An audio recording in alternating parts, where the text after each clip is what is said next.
कांग्रेस और बसपा का दलित vote bank से रिश्ता ही कुछ ऐसा है, एक का प्लस तो दूसरे का माइनस बन जाता है। दलित पहले कांग्रेस के साथ थे और जैसे जैसे उसका साथ छोड़ते गए वह बसपा के साथ जुड़ते गए। इसीलिए कांग्रेस खत्म होती गई और बसपा खिलती गई। अब मायावती सशक्त रहती है, कहीं दलित फिर से न कांग्रेस की ओर रुख कर ले। कांग्रेस की यही लालसा है कि उसका घर फिर से दलित बसा दे और झगड़ा बस इसी का है। पंजाब और यूपी में अगले साल एक साथ विधानसभा चुनाव होने हैं। पंजाब में तो कांग्रेस ने दलित कार्ड चल दिया है, लेकिन इसे यूपी में भी खूब प्रचारित किया जाएगा। दलित वोट बैंक की गोलबंदी ने कांग्रेस पार्टी यूपी की अपनी रैलियों और सभाओं में भी इसे जोर जोर से बताएगी कि उसने एक दलित को सीएम बनाया। तो क्या उसके इस कदम से दलित वोटों का उसकी ओर खिंचाव हो पाएगा? यह भी बहुत बड़ा सवाल है। उत्तर प्रदेश में अगले साल होने वाले विधानसभा की सियासी बिसात बिछाने जाने लगी है। मायावती सूबे में सत्ता में वापसी के लिए ब्राह्मण समुदाय को साधने में जुटी है, तो उनके दलित वोट बैंक में सेंधमारी के लिए सारी पार्टियां एक एक करके लग गई है। अब देखा यह भी गया कि पंजाब में नए मुख्यमंत्री चरणजीत चन्नी शपथ ग्रहण के बाद तुरंत पंजाब किसानों की राज्य सरकार के प्रति जो नाराजगी थी वो दूर करने के लिए बिल माफी की बात उन्होंने कह डाली। अब उत्तर में तो दलित और किसानों को आकर्षित करने की शुरुआत कर ली है। कुल मिलाकर उत्तर भारत में राजकीय दंगल की शुरुआत हो चुकी है। अब देखना यही होगा कि किसान और दलितों का कार्ड किस पार्टी को फायदा करवाता है या नुकसान। और यही हमारा आज का चर्चा का विषय है। और हमारे साथ इस चर्चा में जुड़ चुके हैं राजनीतिक विशेषज्ञ प्रकाश कापड़िया हमारे साथ जुड़ चुके हैं, राजनीतिक विशेषज्ञ योगेश चुड़गर भी हमारे साथ जुड़ चुके हैं और भाजपा की ओर से शैलेश परमार भी हमारे साथ जुड़ चुके हैं। आप सभी का स्वागत है के न्यूज़ में। प्रकाश जी, आपसे शुरुआत करना चाहेंगे। अगर उत्तर भारत की बात करें तो कहीं ना कहीं दलित मतों का वर्चस्व हमेशा से वहां रहा है, एक दबदबा उनका रहा है। अब पंजाब की बात करें तो कहीं ना कहीं जैसे आम आदमी पार्टी, अकाली दल हो, बसपा हो या भाजपा हो, कहीं ना कहीं उन्होंने ये ऐलान किया था कि अगले चुनाव में अगर वो उनकी पार्टी जीतती है तो दलित किसी को मुख्यमंत्री बनाया जाएगा। लेकिन कांग्रेस ने उससे पर हटके चुनाव से पहले ही एक दलित चेहरा मुख्यमंत्री के तौर पर ला दिया। क्या लगता है, जंग की शुरुआत तो अब हो चुकी है। पंजाब की बात करें या बात करें उत्तर प्रदेश की, क्या लगता है दलित कार्ड कितना काम आएगा?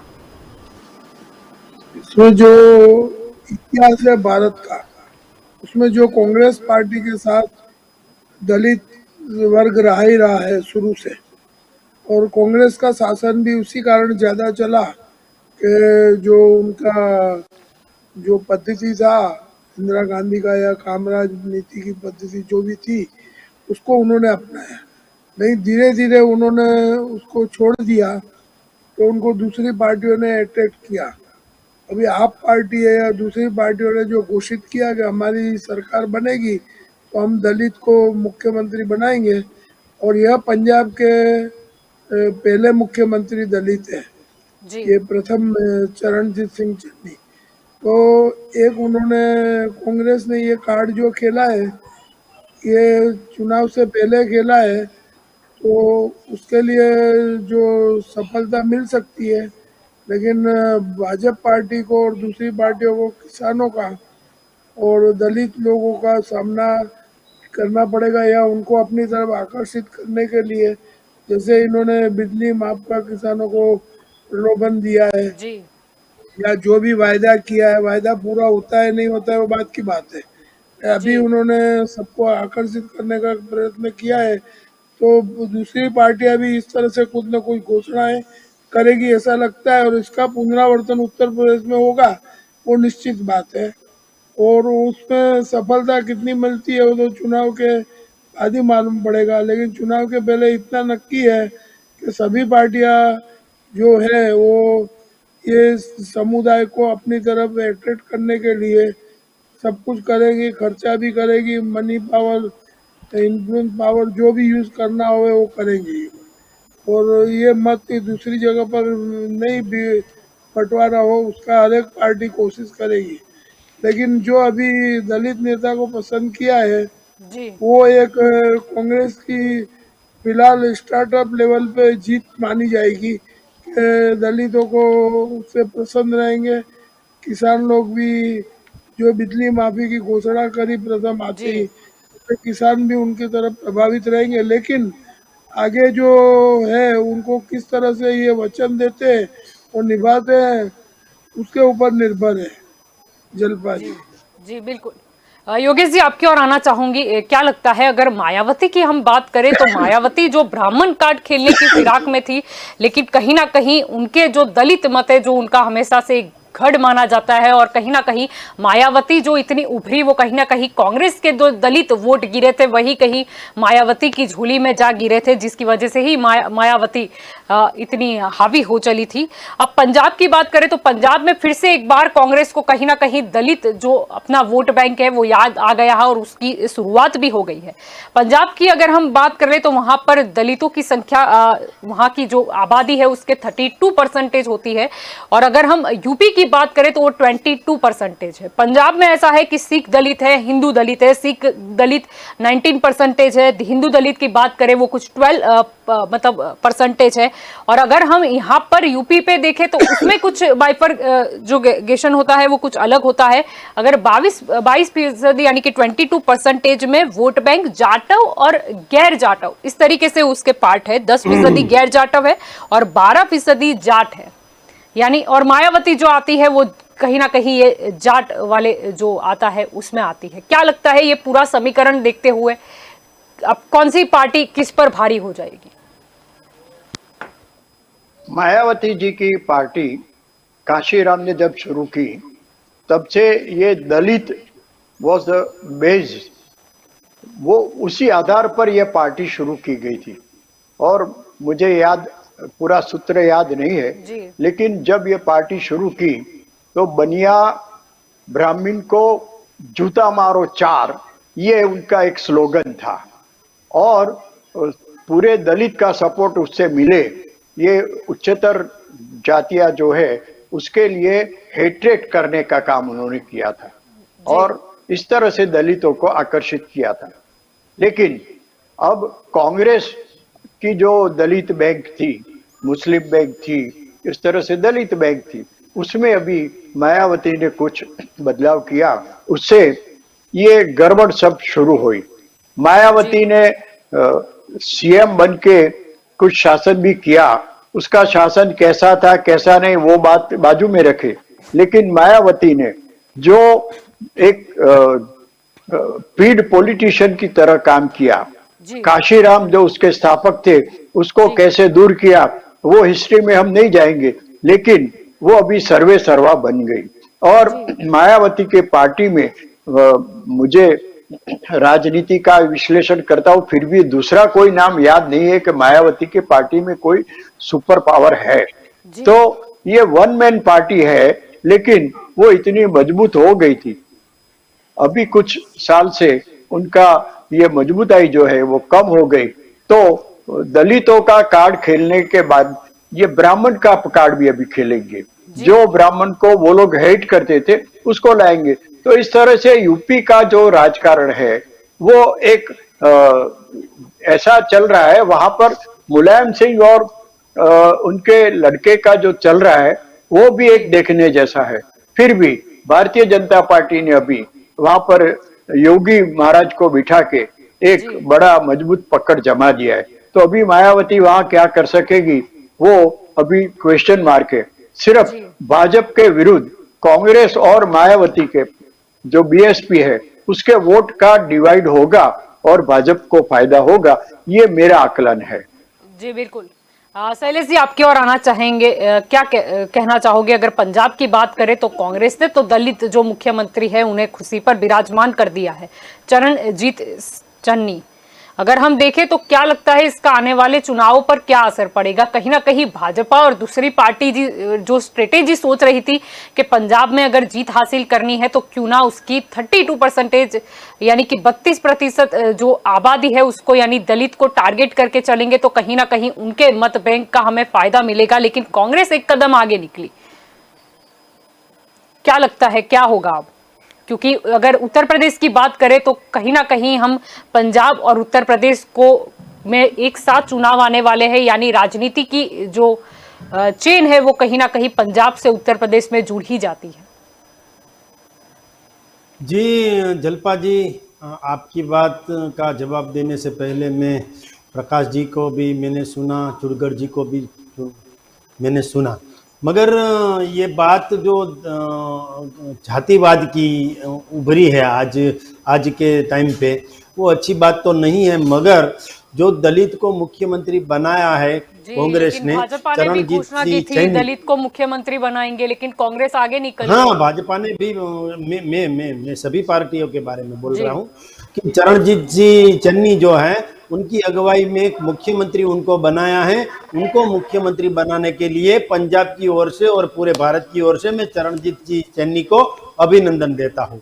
और मैं ये भी कहता हूँ कि चरणजीत जी चन्नी जो हैं वो एजुकेटेड है, पीएचडी किए हुए हैं, उनको काम करने देना चाहिए। अभी से ही कांग्रेस ने ये भी दावा कर दिया है कि अगला जो चुनाव है वो नवजोत सिंह सिद्धू की अगुवाई में लड़ा जाएगा। क्यों भाई, सीएम तो चरणजीत जी चन्नी है, तो उनकी अगुवाई में लड़ा जाना चाहिए।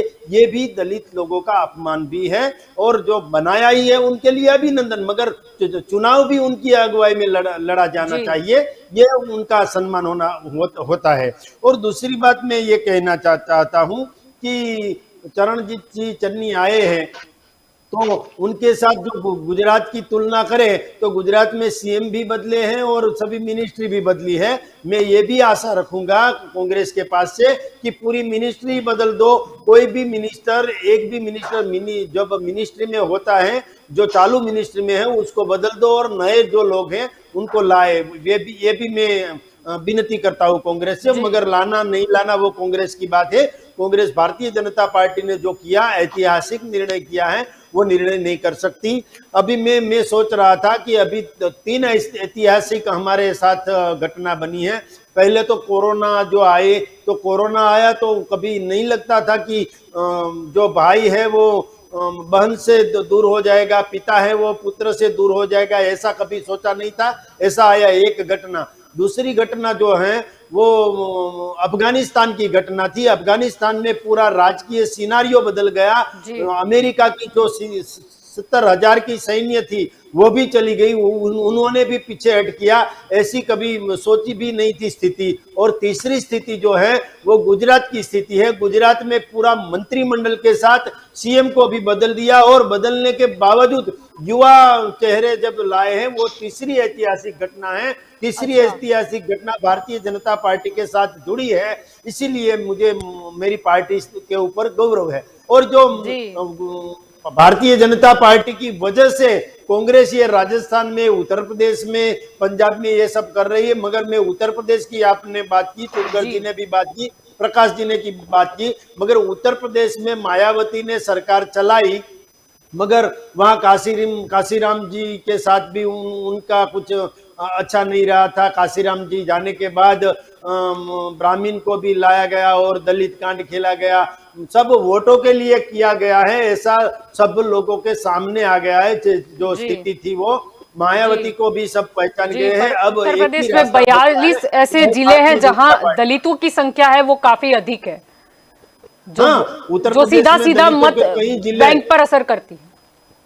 हाँ, उत्तर प्रदेश में तो दलितों की परसेंटेज भी अच्छी है। जो पंजाब में देखा जाए तो दलितों का परसेंटेज 32% है, मगर उत्तर प्रदेश में उससे भी ज्यादा है। इसीलिए 22% जिले दलित प्रभावित है, कई जिले दलित प्रभावित है, मैं ये भी जानता हूं। मगर हम तो क्या कह रहे हैं, सबका साथ, सबका विकास और सबका विश्वास, ये सूत्र लेकर चलते हैं। और नरेंद्र भाई की जो वैश्विक छवि बनी है, उसका जो काम है, उन्होंने केंद्र सरकार में जो काम किया है, स्टेट लेवल पे जो काम किया है, उत्तर प्रदेश में वाराणसी से वो सांसद बने हैं, वाराणसी का जैसे डेवलपमेंट किया है वो भी हमें दिखाई देता है। और वाराणसी का प्रवास भी वो बहुत ज्यादा कर रहे हैं, वो भी सब लोग देख रहे हैं। अमित शाह से लेकर सभी लोग वाराणसी का प्रवास भी करते हैं। और वाराणसी हमारे जो प्रधानमंत्री हैं आदरणीय नरेंद्र भाई मोदी, उनका जो मत क्षेत्र है, उनके ऊपर ध्यान भी बहुत ज्यादा देते हैं। और उत्तर प्रदेश में हमारी सरकार भी अच्छा काम कर रही है, और उनके पूरे प्रदेश में अच्छा काम हो रहा है। जी। एक बार जहां नरेंद्र भाई आने के बाद एक बार जहां भारतीय जनता पार्टी की स्टेट की गवर्नमेंट बनी, वहां दूसरी बार बनती है। वो भी एक सिनारियो रहा है। गुजरात ले लो, वो पंजाब ले लो, महाराष्ट्र ले लो, सभी जगह पर एक बार भारतीय जनता पार्टी की सरकार अकेली बनती है, वहां फिर से भारतीय जनता पार्टी की सरकार बनती जी, है। लेकिन और कहीं मुझे ना कहीं पूरा भरोसा और इन जो विश्वास है। सीट है जिन पर दलितों का जो है वो मतलब वहां पर उनका आधिपत्य बोल सकते हैं। कहीं ना कहीं 2012 में सपा को अगर जीत मिली थी कहीं ना कहीं तो वही मत बैंक कारण थी। और अगर भाजपा की बात करें और जिलों की संख्या पर ध्यान दे तो कहीं ना कहीं बहुत बड़ा हाथ वहां पर ये मत बैंक का भी था। क्या लगता है, हाँ, कांग्रेस कहीं ना कहीं अब फिर से मैदान में आ गई है? हाँ, कांग्रेस को तो जातिवाद को बढ़ावा देना है, वो वही करती रहती है। कहीं पे निशाना, कहीं पे निगाह, ऐसी बात होती है। ये स्टेट पे कुछ करके दूसरे स्टेट पे निगाह होती है कांग्रेस की। और कांग्रेस में तो गांधी परिवार ही सब निर्णय लेते हैं और सब तय करते हैं, इसीलिए सबको मालूम है। मगर मैं ये भी कहना चाहता हूँ कि दलितों को जो गुजरात में दलितों को अच्छी तरह स्थान दिया है। गुजरात की नई मिनिस्ट्री आई है, वहां 2 दलित मंत्री भी रखे गए हैं। प्रदीप परमार जी हमारे कैबिनेट मंत्री है। मनीषा वकील स्टेट की मिनिस्टर बनाई गई है। महिला दलित को स्टेट की मंत्री बनाई गई है। और पिछला देखे हमारे भारतीय जनता पार्टी का पिछला सिनारियो तो फकीर भाई वाघेला से लेकर रमन भाई वोरा हम सब जानते हैं। आत्माराम परमार सभी को अच्छी तरह से अच्छा स्थान दिया गया था। और रमन भाई वोरा और फकीर भाई को तो रमन भाई को तो वोरा जी को एजुकेशन मिनिस्ट्री में रखा गया था ऐसे। और नरेंद्र भाई जब से आए हैं तब से वो जानते हैं सबका साथ सबका विकास, सभी ज्ञाति जाति और सभी क्षेत्र, सभी सौराष्ट्र हो या वो उत्तर डिपेंड गुजरात नहीं हो, मध्य रहेगी। गुजरात हो, कहने का साथ में मतलब ये लेकर निकलता है। वैसे ही उत्तर प्रदेश में भी हमारे जो योगी योगी जी है वो अच्छी तरह काम कर रहे हैं। सभी लोगों को साथ में लेकर चलते हैं। और योगी जी को, योगी आदित्यनाथ जी जो है उनको सब पता है कहाँ पे कितने वोट किसके हैं। और इसीलिए तो सभी के साथ चलकर जैसे सरकार बनाई जाती है वैसे ही योगी जी चलते हैं। और योगी जी ने जो सरकार चलाई है, पहले तो जो सुरक्षा देनी है ना, उत्तर प्रदेश में तो माफिया राज था। सभी माफिया राज कर रहे थे। यहाँ पे यहाँ असामाजिक तत्व, वहां से वहां असामाजिक तत्व, ऐसे सब फैल गए थे। वो भी सुरक्षा देने का काम किया है। वही दिखाता है कि दलित जो है उसको भी अच्छी तरह सुरक्षा मिली है उत्तर प्रदेश में। अगली बार दलित भी भारतीय जनता पार्टी के साथ जुड़ेंगे, ऐसा मुझे भरोसा है। जी बिल्कुल। आपकी ओर आना चाहूंगी। प्रकाश जी क्या कहना चाहेंगे? अगर नवजोत सिंह सिद्धू की वहां पर अगर बात करें तो जिन्होंने महंगी बिजली और दूसरे भी कई मुद्दे हैं उसमें ही कैप्टन अमरिंदर सिंह जो कि कांग्रेस के ही मुख्यमंत्री थे उनको ही घेर दिया था। और उनकी एंटी इनकम्बेंसी इतनी बढ़ती जा रही थी कि कहीं ना कहीं पंजाब में सत्ता खोने के डर से परिवर्तन कांग्रेस ने ला दिया। अगर नवजोत सिंह सिद्धू की बात करें तो उन्होंने भी एक बार खुलेआम कह दिया था कि जो किसान है वहां के वो राज्य के प्रति कितने नाराज है, यानी राज्य सरकार के प्रति। जो कनेक्शन काटने का मामला था वो भी वहां पर बहुत ही विवादित रहा। और शायद इसीलिए अगर हमने देखा कि जैसे ही चन्नी जी शपथ ग्रहण करते हैं उनको सामने आना पड़ा, उनको बोलना पड़ा कि हम बिजली जो है वो माफ रखेंगे, पानी सप्लाई वाली जो मोटर है उसका बिल नहीं लेंगे। उनको वहां तक कहना पड़ा कि काटे कनेक्शन हम जोड़ देंगे, जो सबसे विवादित मुद्दा रहा था। और किसान बहुत ही वहां पर परेशान हुए थे। और उनको यह भी कहना पड़ा कि रेत का बिजनेस करने वाले और माफिया मुझसे न मिले, मैं उनका प्रतिनिधि नहीं हूं। यानी उन्होंने इनडायरेक्टली अमरिंदर सिंह पर भी हमला बोल दिया था। उन्होंने ये भी कहा कि तहसीलों में भ्रष्टाचारी रहेंगे या मैं मुख्यमंत्री रहूंगा, मतलब कि वहां पर भ्रष्टाचार है। मतलब उन्होंने काफी कुछ कह दिया जो कहीं ना कहीं कांग्रेस के ही अगेंस्ट में चला जाता है। क्या कहेंगे प्रकाश जी? ये पंजाब की राजनीति है या कांग्रेस की राजनीति है? उधर वो कहीं पे निगाह कहीं पे निशाना, जैसे इन्होंने बताया शैलेश जी ने, ऐसा निश्चित हो जाता है कि उन्होंने नवजोत सिंह सिद्धू को जो बनाया है कि हम आगे के चुनाव में उसकी अगुवाई में चुनाव लड़ेंगे, तो कांग्रेस 2 घोड़े पे सवार है। ऐसा पब्लिक समझ सकती है, पंजाब की प्रजा, किसान और दूसरे जी दलित लोग, कि यह कांग्रेस दो घोड़े पे सवार है और दो घोड़े पर सवार होने वाले आदमी की जीत होती है वो उसमें बहुत कठिनाई पड़ती है, यदि होती है तो।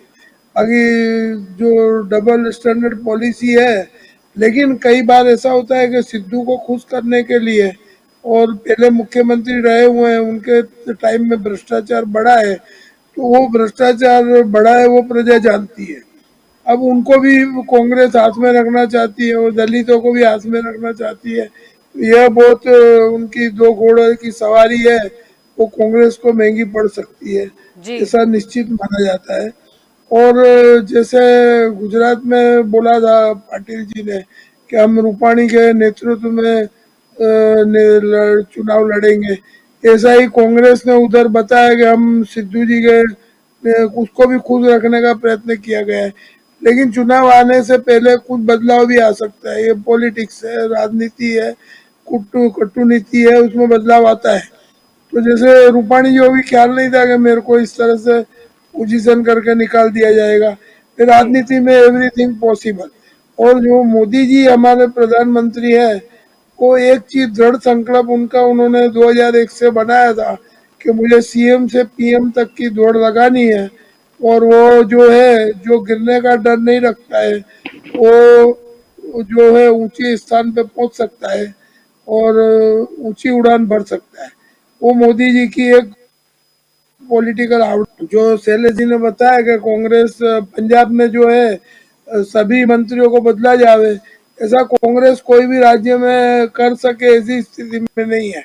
और मोदी जी फिर भी कर सकेंगे कि उसको कंट्रोल पावर उनके पास है कि जूने मंत्री चले जावे, फिर उनको कैसे चुप रखना है, वो आर्ट उनमें है और राजकीय कुने है कि सबको। अभी कांग्रेस में खाली ये एक सीएम बने पंजाब में और दो डिप्टी सीएम बने, उसमें भी अंदर अंदर मतभेद कांग्रेस में खड़े जी हुए। विवाद तो हो गए। बीजेपी में पूरी विवाद हो गया और गुजरात में पूरी मिनिस्ट्री बदल दी, तो अभी विवाद होने वाला की शुरुआत हुआ। और मोदी जी ने कुछ भी इशारे में कह दिया और सब उसके शिस्त में डिसिप्लिन में आकर जी के मान गए। तो ये पार्टी की शिस्तबद्धता है, वो कांग्रेस में नहीं है, ये बात तो निश्चित है।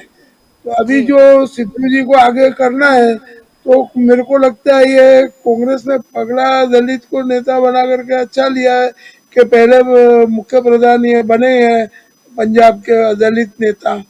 तो वो एक आश्चर्यजनक डिसीजन है, लेकिन इस पे आगे टिके रहना वो कांग्रेस के लिए मुश्किल है। और मेरे को ऐसा अभिप्राय ऐसा लगता है। जी जलपा जी। जी बिल्कुल।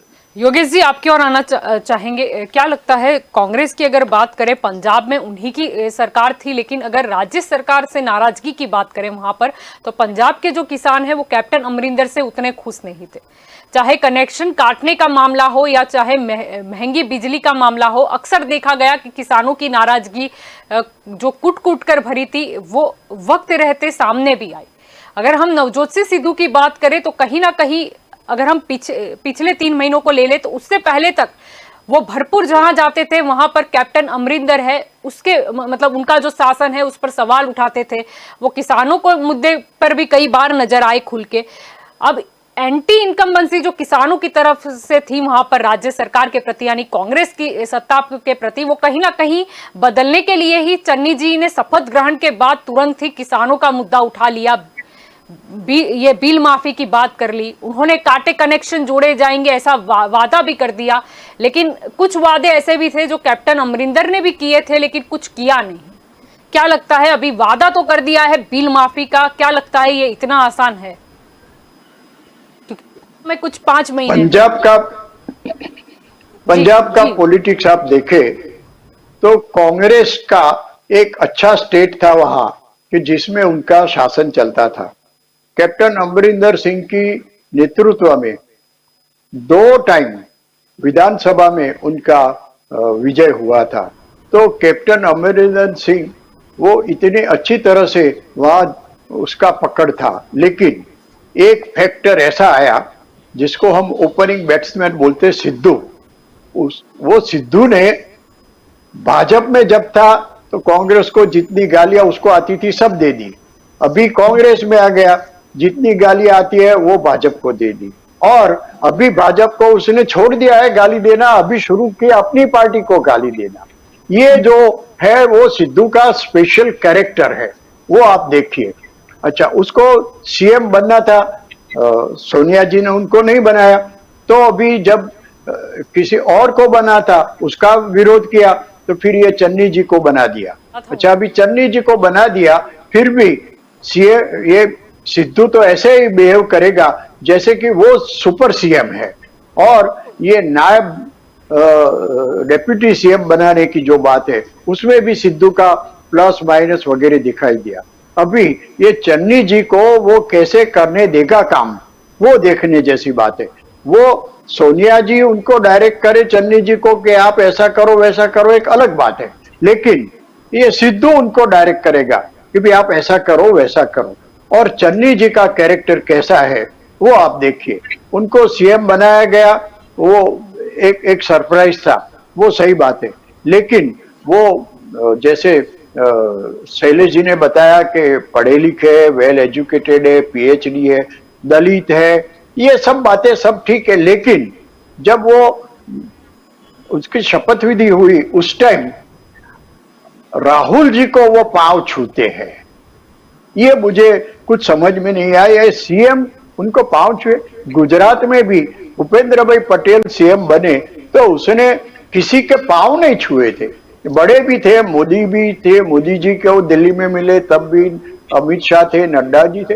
ये पांव छूने वाली बात है, ये कुछ समझ में नहीं आता है। यानी कि अभी ये मिनिस्ट्री कैसे चलेगी उसका प्रथम दर्शन आपको हो गया। जी बिल्कुल। अच्छा, अभी पंजाब में जो चल रहा है वो अभी जो नेक्स्ट इलेक्शन आता है, जैसे गुजरात में बोलते हैं कि 2022 जीतना कितना सरल रहेगा, ऐसा पंजाब और यूपी में दोनों में साथ में इलेक्शन आ रहे हैं, तो ये चन्नी जी कैसे इलेक्शन जिताएंगे वो एक क्वेश्चन मार्क होगा, क्योंकि वहां तो अभी ऐसा बोलते कि नेक्स्ट सीएम तो सिद्धू ही होगा।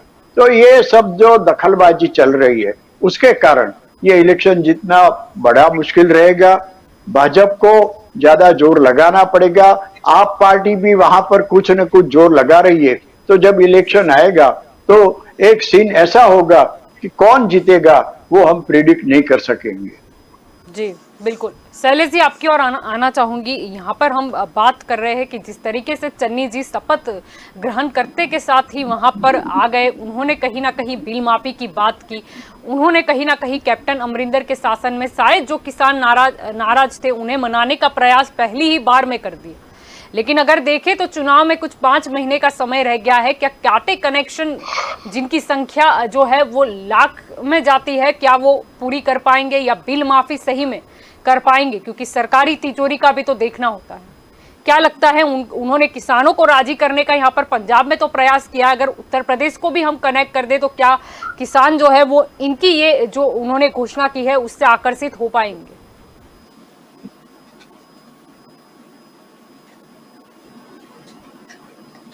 शायद आवाज म्यूट कर दिया है।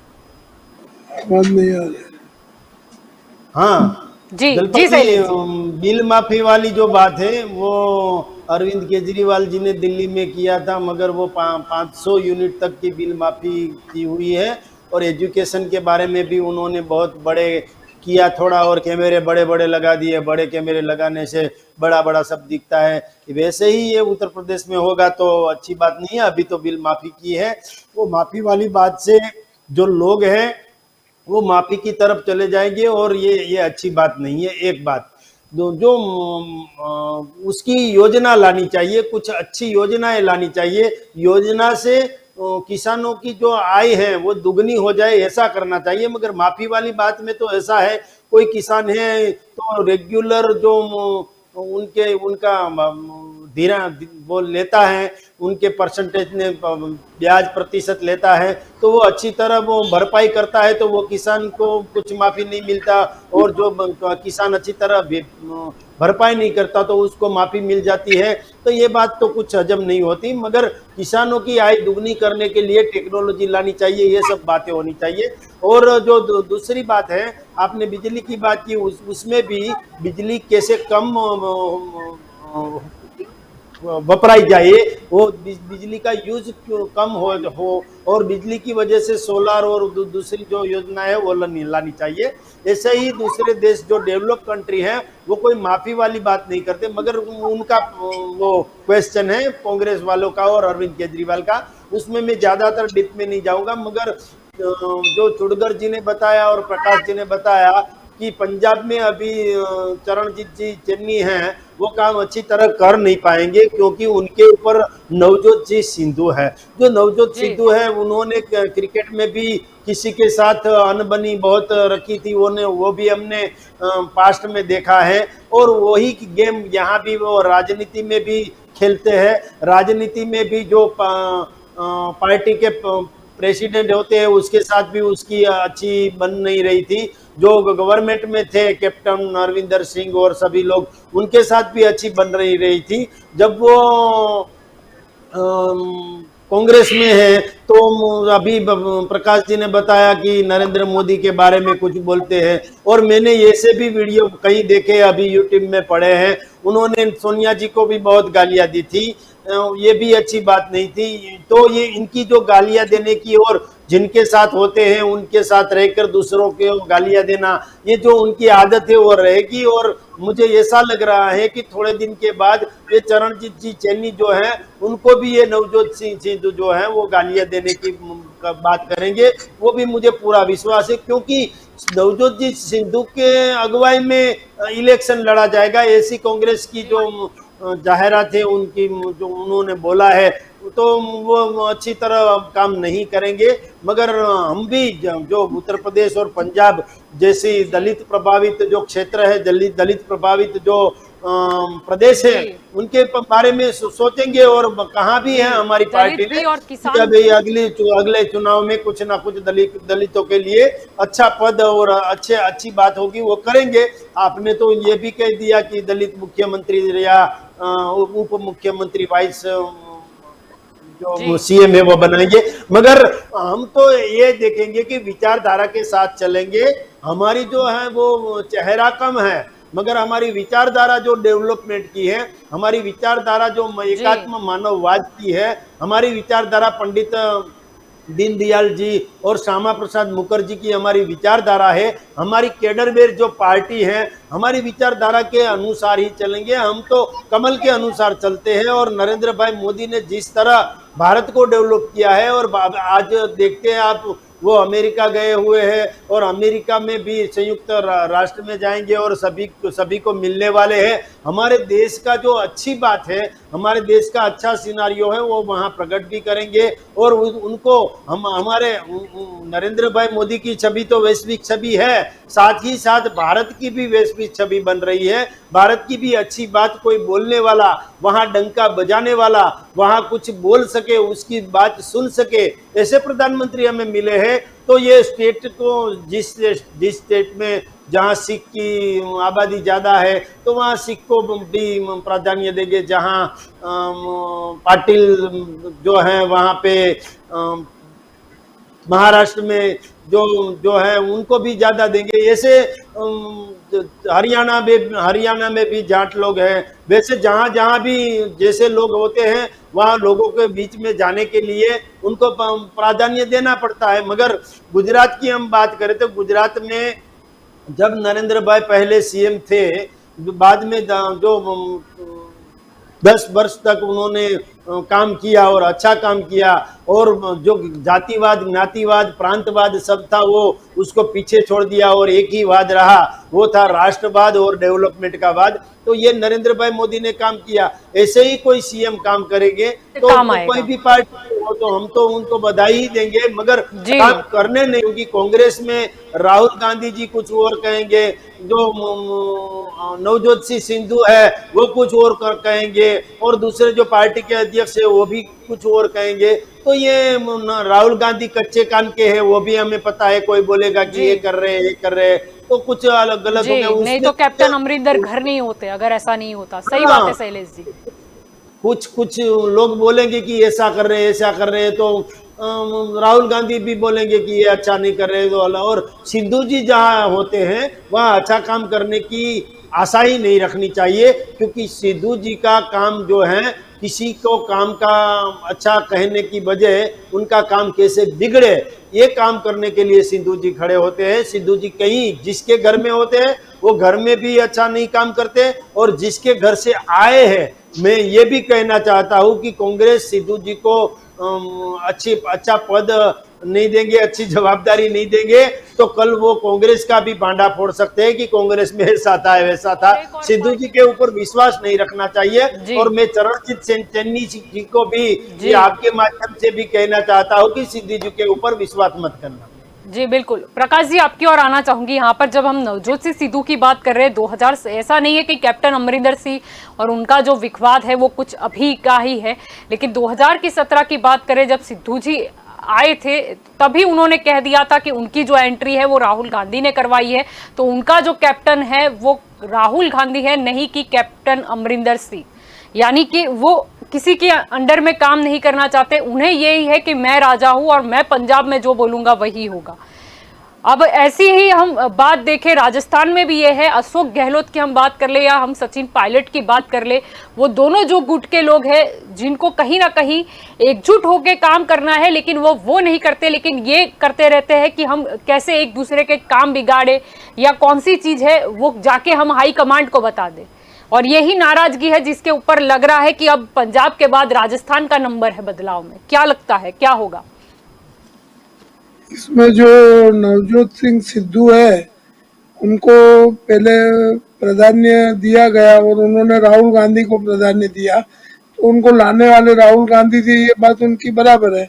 लेकिन अमरिंदर सिंह जो थे उनको उन्होंने भले उनसे मिलजुल के रहे या थोड़ा कंट्रोवर्सी भी हुआ, तो जो सिद्धू जी को आगे जो सरकार कांग्रेस ने घोषित किया है उसमें भी राहुल गांधी का योगदान है कि ये डबल पॉलिसी जो खेल रहे हैं, ऐसा इन दोनों का जो चन्नी जी का और सिद्धू जी का बने ऐसा लगता ही नहीं। एक लकड़ी के दो छेड़े हैं जो कभी मिल नहीं सकते हैं। फिर भी उनकी जो उनको साथ में रख करके कांग्रेस आगे चल रही है वो उनका चलना मुश्किल है। और राजस्थान की बात कही तो सचिन पायलट और अशोक गहलोत जी भी अपने मन के वो विल अपनी तरह से जिद छोड़ने वाले आदमी नहीं है, और इन दोनों का भी नजदीक आना बहुत मुश्किल है। तो राजस्थान की प्रजा तो हर 5 साल में नेतृत्व बदलती है, तो राजस्थान में तो निश्चित है कि यदि भाजपा के सिवा तीसरी कोई आर पार्टी नहीं आती है, राजस्थान में एंट्री नहीं होती है, तो भाजपा की जीत निश्चित है। ये बात राजस्थान में माना जाएगा, क्योंकि उधर की प्रजा ही ऐसा चाहती है। क्योंकि इस बार पूरे देश में सबको कठिनाई हुई है। अब राज्य में जो सरकार है उसको बदलना चाहते हैं, ऐसे कई राज्य हैं, और केंद्र में जो अभी केंद्र शासित है वो भाजपा का शासन होने के कारण जिधर कांग्रेस का शासन है उधर इतना भी उनको अपने बलबूते पे लड़ना पड़ेगा। तो ये नेचुरल है, सालों से चलता आया है कि राज्य और केंद्र की सरकार अलग अलग होती है तो कंट्रोवर्सी विरोधाभास खड़ी होती है और उसका शिकार प्रजा ही बनती है। हालांकि प्रजा का कोई दोष नहीं होता है उसमें, लेकिन शिकार प्रजा ही बन जाती है। तो पब्लिक इंटरेस्ट में भी ये अच्छा नहीं है जो राजनीति अभी चल रही है जातिवाद की, या जिला डिस्ट्रिक्ट वाइज उत्तर प्रदेश में जैसे अलग अलग जिलों में अलग अलग राजनेताओं को बातें करनी पड़ती है वोट बैंक हासिल करने के लिए। तो यह जो राजकारण है अपना वो दूसरी दिशा में जा रहा है। पहले राजकारण एक सेवा का माध्यम होता था कि पहले जो बड़े नेता थे जवाहरलाल नेहरू, लाल बहादुर शास्त्री, मोरारजी भाई देसाई, तो ये सब ऐसा चाहते थे कि हम सेवा के माध्यम के लिए हम इधर आए हैं। लेकिन अभी जो है, अभी राजनीति एक इंडस्ट्री बन गई है, पॉलिटिकल इंडस्ट्री का स्वरूप धारण कर लिया है, और उसमें नफा नुकसान की बातें होने लगी। भ्रष्टाचार उतना बढ़ गया सभी राजकीय पक्षों में, और जो एमएलए एमपी जिनके पास खुद नहीं था वो सब भी अभी करोड़पति बन गए, बड़े रिटर्न फाइल करने लग गए। उसके अलावा भी उनके पास अप्रमाण से संपत्ति बहुत हो गई। तो यह जो राष्ट्र सेवा भूल गए हैं, लेकिन उसको प्रजा समझती है, लेकिन प्रजा के पास कोई विकल्प नहीं है। जिस देश में जन्म हुआ है उसी देश में वोट देना है, जो खड़ा रहेगा उसमें से सिलेक्ट करना है। सिलेक्शन जिसका पार्टी को पहले तो क्रिमिनल लोगों को टिकट नहीं देनी चाहिए। यह एक देश में सुधार का माध्यम आ सकता है। यदि कोई भी राजकीय पार्टी अपनाएगी तो प्रजा उसका स्वागत करेगी, लेकिन ऐसा हो ऐसी आशा प्रजा को बहुत है। लेकिन राजस्थान और पंजाब दोनों की प्रजा की मानसिकता अलग है, गुजरात की प्रजा की मानसिकता अलग है। तो हर एक राज्य की वोट बैंक जीतने के लिए हर एक राजकीय पक्ष को अलग अलग दाव पेच खेलने पड़ते हैं, और यह दाव पेच जो है प्रजा के हित के विरुद्ध भी जाते हैं। वो नहीं आने चाहिए। ऐसी नीति तो हर एक राजकीय पक्ष को सैद्धांतिक रीत से, मॉरल की रीत से, मानवता की रीत से रखना चाहिए, नहीं वो होना मुश्किल है। और राजस्थान में तो प्रजा बदलाव चाहती है, ये निश्चित बात है। तो कांग्रेस का उधर गहलोत जी का आना जी या उनकी पार्टी का आना मुश्किल नजर आता है। जलपा जी। जी योगेश जी, आपकी ओर आना चाहूंगी। अगर हम बात कर रहे हैं राजस्थान की, तो ये भी देखा गया कि जैसे ही पंजाब में बदलाव हुआ, वहां पर गहलोत जी के जो ओएसडी थे, जो स्पेशल जो ड्यूटी पर थे, उन्होंने लोकेश शर्मा जिन्होंने जो है वो इस्तीफा मतलब उनका लिया गया, उन्हें देना पड़ा, क्योंकि उन्होंने एक ट्वीट कर दिया था कि मजबूत को मजबूर, मामूली को मगरूर किया जाए, बाढ़ ही खेत को खाए, उस फसल को कौन बचाए। कहीं ना कहीं उनका जो पूरा निशाना है वो कहीं ना कहीं कैप्टन अमरिंदर के साथ अन्याय हुआ उसके रिगार्डिंग था, जिसकी वजह से पंजाब में उनका इस्तीफा लेना पड़ा, और जिससे पायलट जूथ काफी नाराज हो गया और गहलोत के साथ उनका काफी विवाद भी हुआ। आप राजस्थान की बात करें तो वहां भी पंजाब जैसा ही है। जैसे सिद्धू का एंट्री हुआ और पूरी कांग्रेस पंजाब में वीक हो गई, इस तरह से राजस्थान में गहलोत जी जब मिनिस्टर बने, बड़े पावरफुल थे, बड़े काबिल थे, फिर भी ये पायलट जी का केस जब से शुरू हुआ तब से वहां कांग्रेस में अंदर अंदर विवाद होने लगा है। उसका परिणाम क्या हुआ कि गहलोत जी जो अच्छा काम कर रहे थे वो भी नहीं कर सकते। उनको सोचना पड़ता है कि अगर मैं ये योजना करूं, ये स्टेप लूं, तो पायलट क्या करेगा। अच्छा, पायलट को दिल्ली से भी कोई सपोर्ट मिलता है या नहीं मिलता है वो समझ में नहीं आता है। फिर भी पायलट को दिल्ली वाले भी कुछ कर सकते नहीं है। ये पायलट जी को इतने उनका सपोर्ट है कि गहलोत के सामने कुछ कर सके। तो ये दोनों का जो चल रहा है वो कांग्रेस को भारी नुकसान करेगा। जैसे पंजाब में अभी प्रकाश जी ने बताया कि भाजपा के लिए क्लियर हो जाता है, तो इस तरह से राजस्थान में भी यही बात होगी। भाजपा मजबूत होता है और भाजपा इसलिए होता है कि कांग्रेस में ये गड़बड़ चल रही है, उसके कारण कांग्रेस वीक हो रही है। इसका फायदा भाजपा को मिलेगा, ये अभी सब लोग बोलते। लेकिन कांग्रेस का मैं राष्ट्रीय चित्र देखूं तो उनके पास न कोई प्रेसिडेंट है, राष्ट्रीय प्रमुख नहीं है। राहुल जी ने इस्तीफा दिया और सोनिया जी कार्यकारी प्रेसिडेंट बनी, और फिर वहां G23 का जो चल रहा था वो देखो, तो उनका कोई अभी संगठन नहीं है, कोई उसको राजस्थान में पंजाब में कुछ ठीक ठाक कर सके, उसकी बात कोई सुने, ऐसा कोई लीडर नहीं है। उसके कारण पूरे देश में कांग्रेस इतनी वीक हो रही है कि इनके पास जितने भी स्टेट है वो संभाल सके तो अच्छी बात है। भाजपा के लिए तो फायदा ही फायदा है। मोदी जी जब बैठे तो मोदी जी बैठे हैं तो सब मुमकिन है, ये सब होगा। तो ये राजस्थान की बात आपने जो उठाई है, मुझे लगता है कि वहां ये कांग्रेस का इंटरनल झगड़ा अगर खत्म नहीं होगा तो राजस्थान में कांग्रेस खत्म हो जाएगी। जी बिल्कुल।